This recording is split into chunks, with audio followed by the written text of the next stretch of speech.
Hello everyone, and welcome back to my channel. Today, I bring you a deeply emotional episode in the love story between a strong, resilient manager, Lie Too Deep, and the charming yet sincere CEO, James. As you may remember from the previous episode, James and Deep shared some peaceful, heartwarming moments together. They cleaned and renovated a small wooden house nestled in the quiet countryside, a place that holds their dreams of a simple but love-filled home. Together, they also began building a small farm, not just a place to live, but a symbol of the new life they are creating side by side. But in today's episode, an unexpected storm begins to rise. A silent threat looms like an undercurrent, ready to sweep away the tranquility they've just begun to taste. No one could have foreseen that after those seemingly everlasting happy days, harsh trials would quietly await them ahead. Will James and Deep have the strength to withstand this new challenge? Will they once again be pulled into a whirlwind of separation? And Deep, with a heart that has endured so much pain, what will she do to protect this love? What will she risk so that nothing and no one can tear her away from the man she trusts and loves with all her heart? All those questions will begin to unfold in today's episode. An episode not only filled with tension and surprises, but one that reveals, more than ever, the depth of love, the weight of sacrifice, and the unwavering faith these two souls hold for each other in the midst of the storm. So don't take your eyes off the screen. Every moment carries a message, a feeling, and perhaps, a pivotal twist that could change everything. Let your heart follow each emotional beat, and don't miss a single detail, because it might just lead to an ending no one could have predicted. On Monday morning, gentle sunlight streamed through the wooden window frame, casting a soft golden glow over the dining table. Deep and James sat across from each other, sharing a simple yet warm breakfast. Every now and then, they laughed over little things, random, trivial stories that had no real beginning or end. The morning air felt still and peaceful, as if time itself had paused to give space for this tender moment. James, dressed in a simple shirt, glanced at Deep with eyes so gentle it was as if nothing else in the world mattered more than the woman sitting before him. But that serenity was short-lived. A sudden phone call rang out, breaking the stillness. James glanced at the screen, his face subtly darkening before he stood up to answer. On the other end was his assistant's urgent voice, reporting a critical incident in the forest area owned by his company. Something unusual had occurred, causing significant damage to resources and threatening to escalate if not handled immediately. The situation was too serious to delay. They needed him, right away. For a moment, James froze. The relaxed warmth in his eyes was quickly replaced by tension and resolve. He folded his phone shut, unable to hide the worry now clouding his expression. He turned to Deep, stepped toward her, and gently placed a hand on her shoulder, his goodbye laced with unspoken regret. Though every part of him longed to stay in that perfect morning, duty was calling.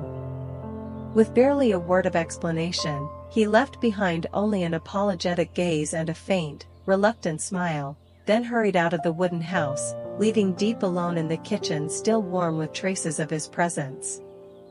His footsteps faded into the distance, leaving behind a silence that seemed to stretch endlessly. As James's car pulled up in front of the operations gate deep within the production forest, a senior manager was already waiting, his face etched with fatigue and tension, like someone who hadn't slept for days. The moment James stepped out of the vehicle, the man hurried over. There was no time for pleasantries, he offered only a brief nod before motioning for James to follow him quickly into the forest, toward the scene of the unfolding incident. The path was lined with familiar red soil, a trail James had walked many times during routine inspections. But today, it felt different, heavy, somber, as though even the earth itself knew something was terribly wrong. The silence was so thick that every fallen leaf beneath their feet seemed amplified, as if nature itself was holding its breath in the face of a hidden chaos unraveling within. This forest wasn't just a timber source. To James, it was a labor of love, a vision brought to life from scratch, cultivated with his team from day one. Every plot of land, every row of trees, wasn't just the product of investment, it was a testament to patience, belief, and a sustainable development strategy. His company had spent years nurturing this area, training workers, setting up systems to harvest high-quality furniture wood, and maintaining environmental responsibility. And now, all of it was hanging by a thread, threatened by a shadowy force intent on tearing it apart. According to the surveillance and forest security teams, several suspicious signs had been observed in recent weeks. Trees felled clean through in the dead of night, tire marks from large motorbikes, and traces of chainsaws. But what struck them most was the precision. These illegal cuttings occurred only in secluded, easy-to-transport zones, far from regular patrol paths. It suggested a chilling possibility. The perpetrators not only had expertise but also insider knowledge of patrol schedules, terrain, and vulnerabilities. Such coordination was almost impossible, unless someone from within was helping them. The manager, visibly shaken, recalled that these thefts occurred whenever the security teams were dispatched elsewhere. Even more troubling, the crime scenes were always meticulously cleaned, no fingerprints, no debris, no clear evidence. Surveillance cameras in critical areas had either been turned away or disabled before each incident, making investigations nearly impossible. Despite increased patrols and collaboration with local authorities, they had yet to identify a single suspect. All the clues pointed to a grim reality James could no longer ignore. There was a traitor among them. A ghostly figure from within, feeding information to the very people stripping his forest bare with cold, calculated cuts. James stood frozen. No words. Just silence. The weight in his chest grew heavier as he signaled the manager to lead him to the site. As they walked deeper into the forest, the destruction laid bare was heart-wrenching. Massive trees had been felled, their trunks crudely sliced, bark ripped off, sap still dripping like fresh wounds not yet healed. Even young saplings, barely old enough to stand tall, hadn't been spared. The thieves had taken everything, regardless of size, age, or ecological value, as long as it could fetch a price. James moved slowly through the desecrated forest, his eyes darkening at the sight of merciless devastation. With each step among the fallen trunks, it felt like his own heart was being carved open. This wasn't just theft. This was betrayal. Not by a competitor, but by someone within the very circle he trusted.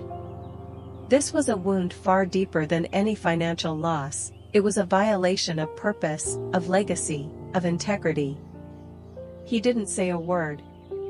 He simply stood there, unmoving, surrounded by the ravaged remains of what once was a thriving sanctuary.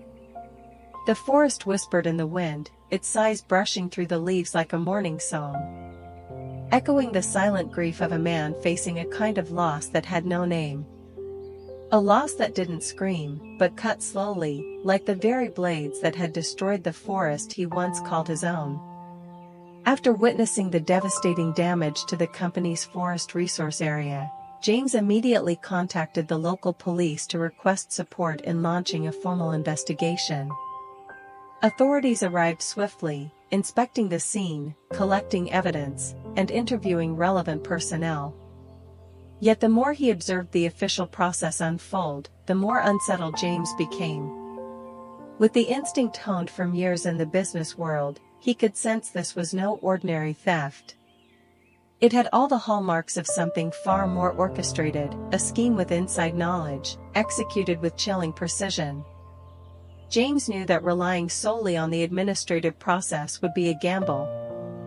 It could take months, or worse, be buried under bureaucratic red tape or silenced by complex internal connections. He couldn't afford to wait. As the leader of his company, he knew when it was time to act outside the lines.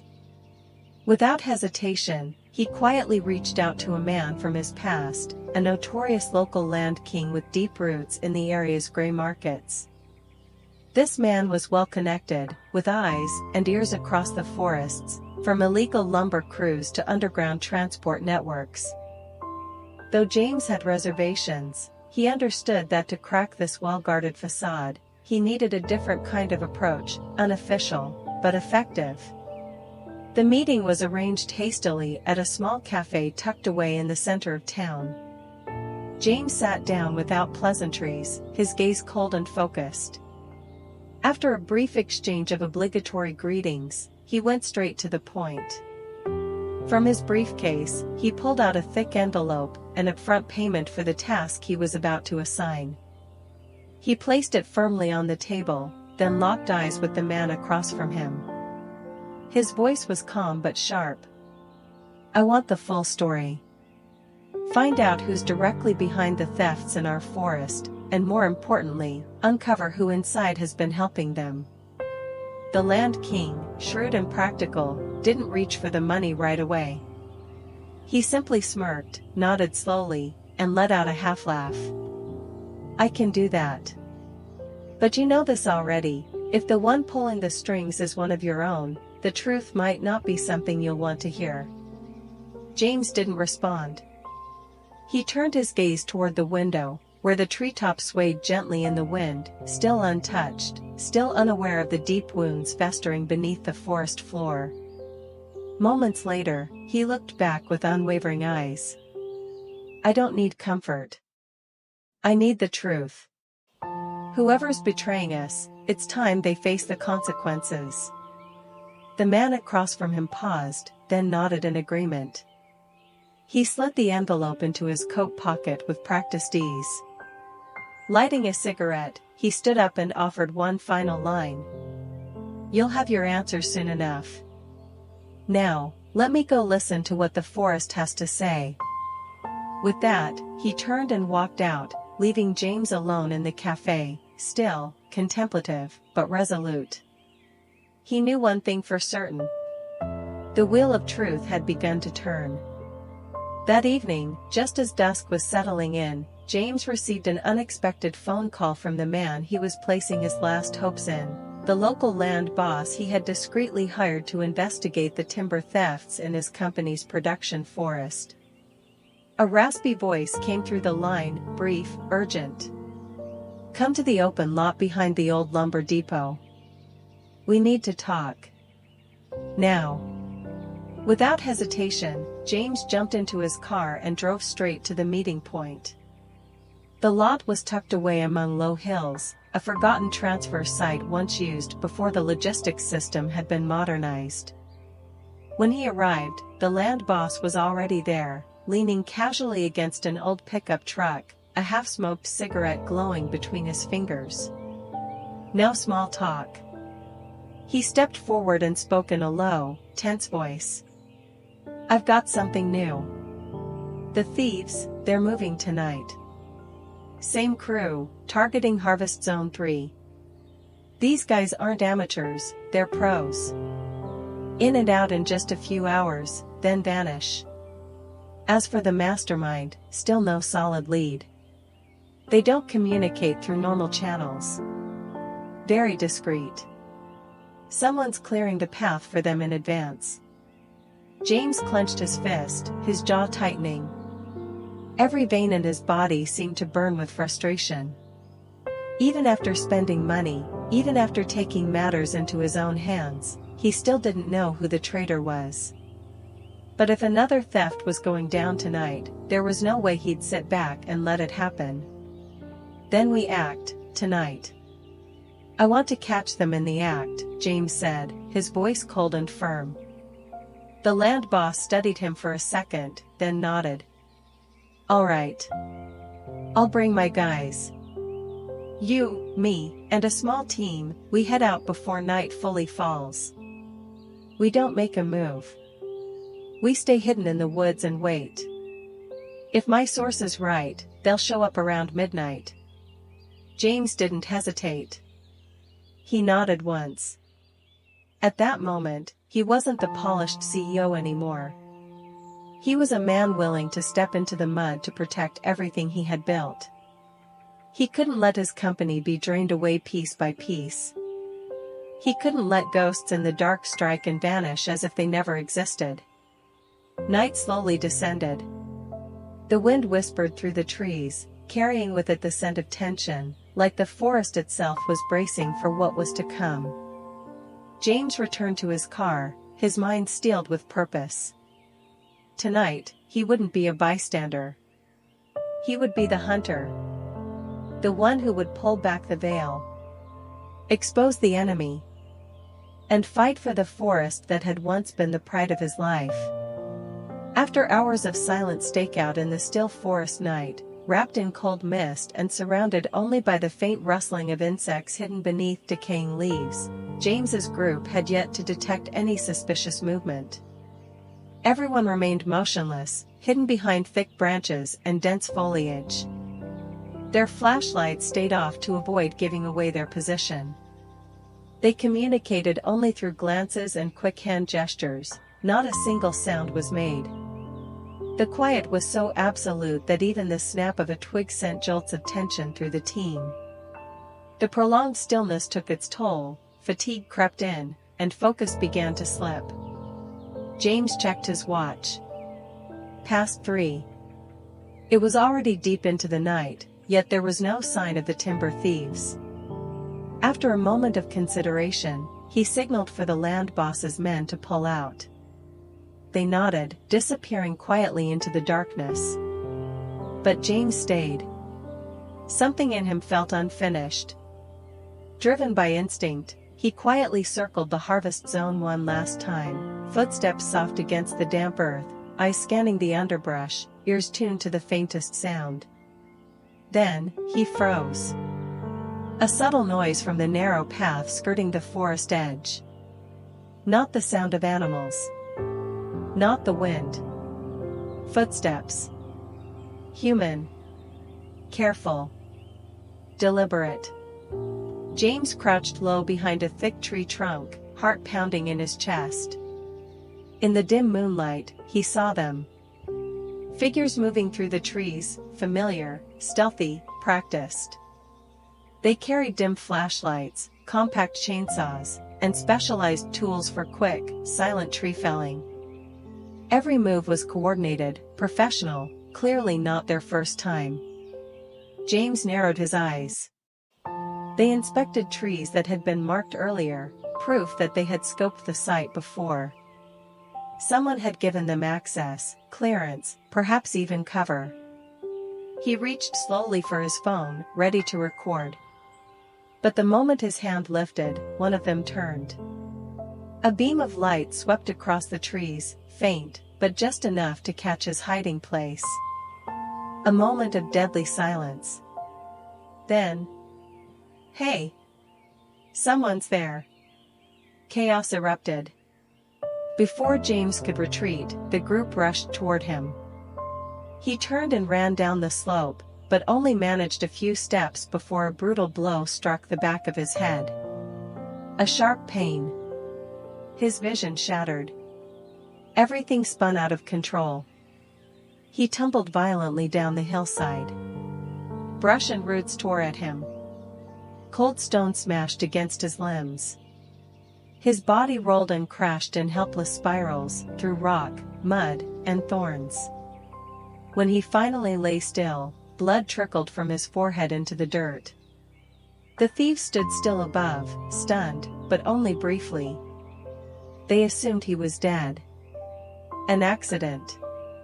No time to confirm. They vanished into the night. Up above, the land boss's men, assigned to assist James, had already left. Not seeing him return, they simply assumed he'd taken another route back, as he often did. No signs. No sounds. They got into their trucks and drove away, thinking the mission had ended with no results. They had no idea that, just meters away, James lay unconscious, alone in the freezing dark, his body battered and his life hanging by a thread. Meanwhile, at the small wooden house, Deep was still awake. The living room light still burned, a quiet testament to her sleepless vigil. She hadn't heard from James all day. Not a message. Not a single call. It was unlike him.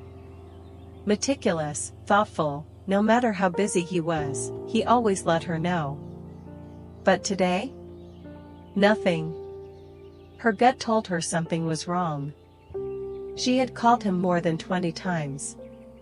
The line rang out each time, cold, distant, unanswered. No voicemail. No response. No sign he was okay. Deep sat by the table, gripping her phone, eyes fixed on the window where the darkness outside seemed to swallow hope whole. The wind slipped through the cracks in the door, and with it came a bone-deep chill. Her thoughts spiraled. Has something happened? Is he in danger? Or, maybe his phone died? But if that were true, why hasn't anyone told me anything? Worry turned into fear. Fear into panic. She stood, pacing. Tears welled without warning. Each call was a desperate prayer, begging for his voice. Just one word. I'm fine. But all she got was silence. A silence sharp enough to tear her apart. That night, for James, was a night of blood and darkness, cold, brutal, and silent. For Deep, it was a night of tears, fear, and hopeless waiting. Two people, two places. Both swallowed by the unknown. And somewhere in the distance, fate was quietly turning a page, toward a moment that would change everything. As for James, after that brutal blow from behind and the terrifying fall down the rugged hillside, his fate now hangs like an ellipsis in the heart of the night. No one knows exactly where he is. No one knows if he will wake again. Whether the breath in his chest remains steady enough to carry him forward, or has already faded into the cold silence of the forest. His body lies still at the base of the hill, blood slowly seeping from the wound on his forehead, mixing with dirt and stone. His face is smeared with mud and fatigue. His once unyielding eyes are now closed, lost in darkness, surrounded by damp underbrush, completely unseen and unknown. Not a single member of the support team realized he was missing. No one turned back to look. James, the man who had always been strong, always in control, was now left utterly alone, straddling the fragile boundary between life and death. Each labored breath, each bleeding wound, each passing second was now a quiet, merciless race against time. Meanwhile, in a far-off place, Deep's heart was slowly shattering with every passing moment of unanswered waiting. Her fear had no name, but it grew, relentless and suffocating. She had no idea that, in the very moment her tears were falling, the man she loved was lying unconscious, cold, and hopeless, just hours away. Perhaps this is love. Not something we can control. Not something we can measure. But something we feel in its rawest form, through pain, through longing, through the devastating fear of losing someone forever. Will James survive? Will fate grant him one more chance to reach out and hold Deep's hand, to finally say the words he's always meant to say?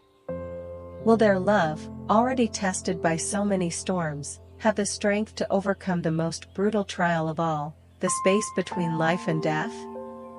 The answers remain unknown. But in a world where true love exists, there's always a sliver of belief. That as long as hope still flickers, as long as a heart is still waiting, what's been lost can still be found. This story isn't over yet. James's fate, Deep's unwavering love, and the truth behind the timber thefts are all slowly coming to light. Will justice be served? Will the one behind all the destruction be exposed?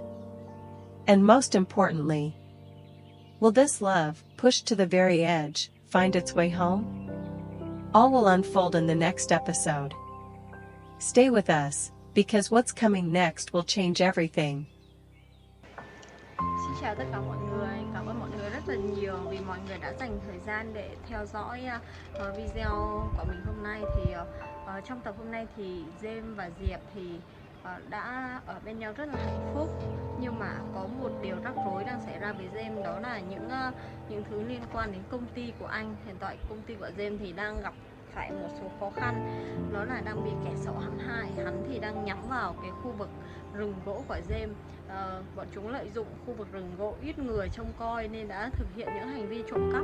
Và trong số đó thì đã có một nội gián ở trong công ty đã tiết lộ cái lộ trình hoạt động của công ty để cho những tên trộm này lợi dụng sơ hở để ăn trộm.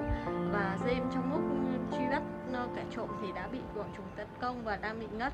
Hiện tại thì sức khỏe và sống chết vẫn chưa rõ. Còn Diệp thì đang ở nhà bứt rứt và lo lắng cho James. Vậy liệu có thể vượt qua khó khăn lần này hay không thì mời mọi người đón xem ở video tiếp theo ở ngày mai nha mọi người.